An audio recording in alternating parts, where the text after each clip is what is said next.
This lecture is on the past continuous tense.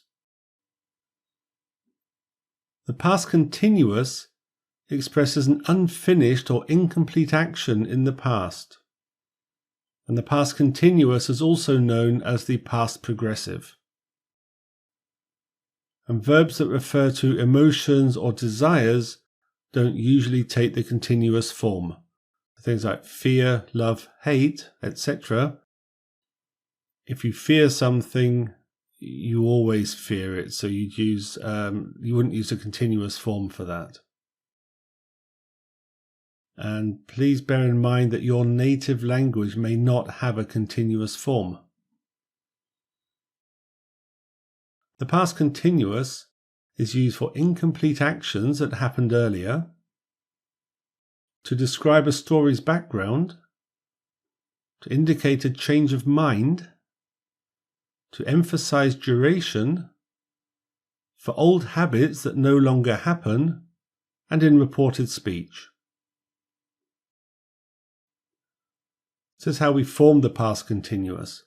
In positive cases, subject plus was or were plus verb plus ing, as in I was eating ice cream.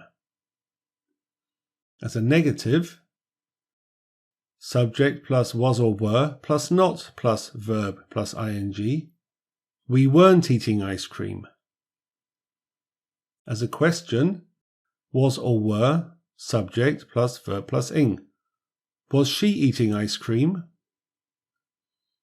Or as a negative question, was or were not plus subject plus verb plus ing. Wasn't he eating ice cream?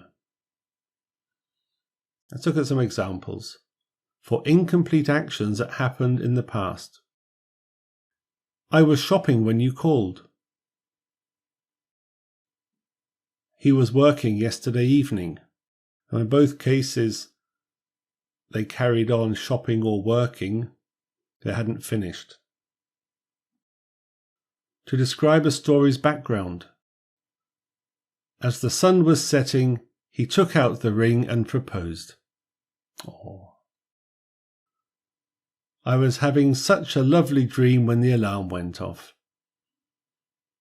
So we use the past continuous to form the background as the sun was setting. Or to indicate a change of mind.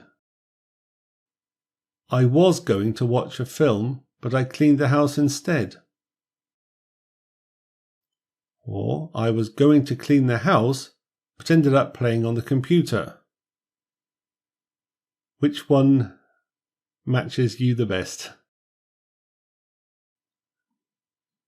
Or to emphasize duration, I was working on that new project all weekend.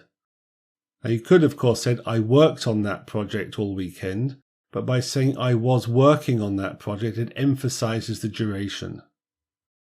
As does they were playing cards all night. For old habits that no longer happen. He was always forgetting his keys. She was always singing in the shower. And for this context, we often use words like always, often, frequently. And the thing to bear in mind is that he remembers his keys, or she no longer sings in the shower. And for reported speech. So with reported speech, we always drop back a tense when we report what somebody said.